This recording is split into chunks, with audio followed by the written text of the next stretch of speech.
Today, we're gonna learn how two different ways to hit that low spinning checker, that low do do do or do do or do do do do. Some of it goes. You don't want that one. You want do that. We're gonna do it two different ways, and one way is probably gonna be a little more receptive, easier for you than the other. But everybody's different. Some will like one, others will like the other. All depends on what is most comfortable for you. Let's rock.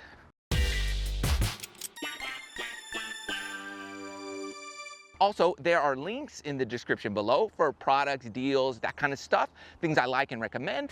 Check those out as well. Please subscribe to the channel if you haven't done so already. Hit that bell so you don't miss anything.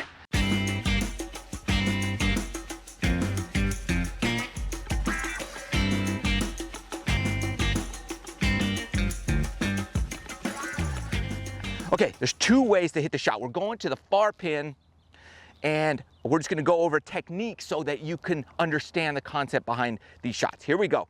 I don't wanna use my most lofted wedge. I wanna get the next one down at least. So this is my 54 degree instead of the 60. So I wanna go a little bit less loft because I wanna help flight that thing low. So this first way, here's what we're doing. So setup is gonna be the key piece here on this first method.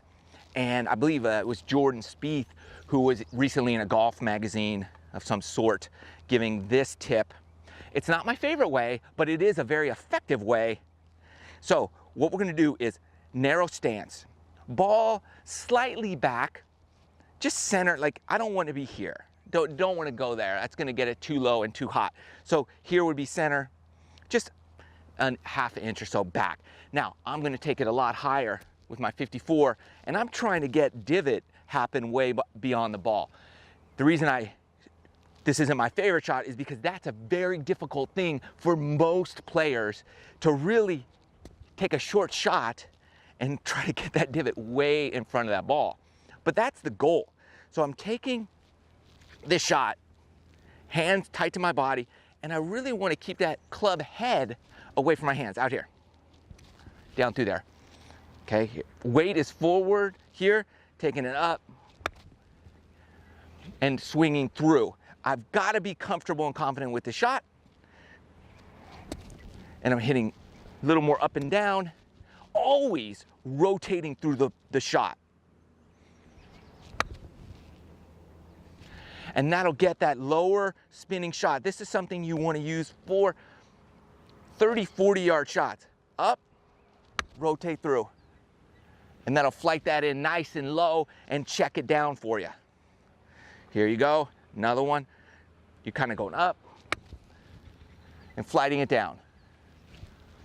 I want to make sure my hands are not flipping here. I want my hands pretty straight the whole way. A key piece of advice here I want to give you is if you aim too far left with this, your tendency is going to be to swing that club out to the right to keep it on plane. So I don't want that. I really want my shoulders and everything to be aimed right at my target. Okay? You can aim your feet a little left, but my shoulders need to be square because I need that club to travel to the left side. Weight forward, up, rotate through.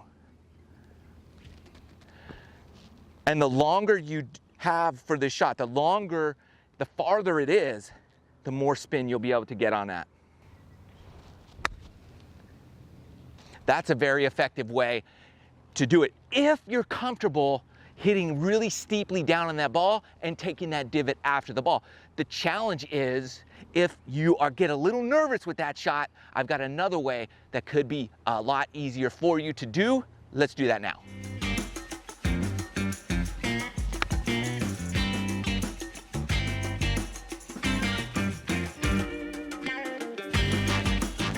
So the second way is this, and I really love this shot. It's something I use all the time because in my opinion, it's a little bit easier.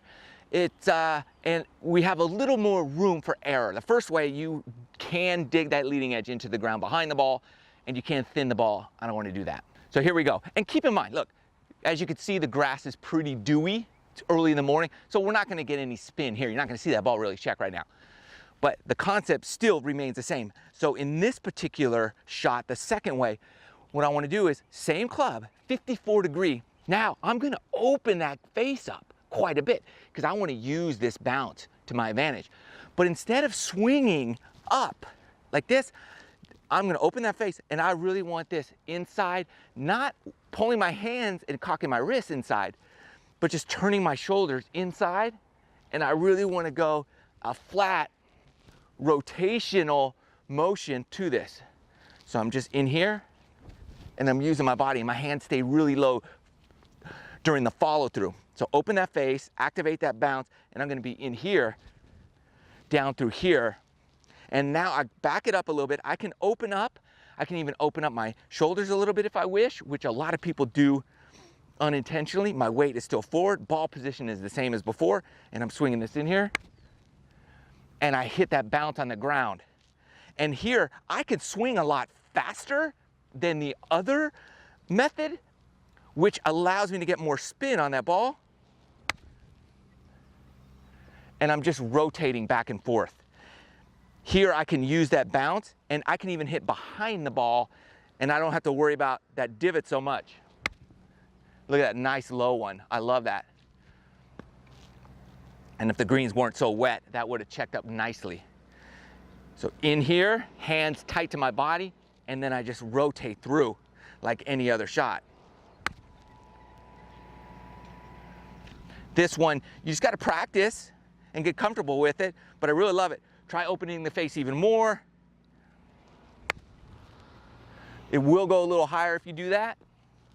So you got to find the right amount of open face, but don't be afraid to open that face.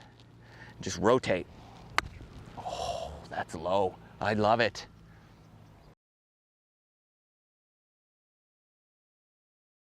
So there you go. That's the two methods that I like to use, and depending on conditions or really comfortability in each shot, you can pick which one works best for you. I like that open face guy because I can hit the bounce a little bit behind the ball. I have room for error, plus it still keeps it low. You just got to be comfortable with the rotation. So if you're comfortable rotating, go with method number 2. If you're not comfortable rotating and you like to swing that club a little more steeply and hit down on that ball, then go with method number 1. Both are different. Both the balls are going to react slightly differently. Method 1, it might go a little hotter and faster.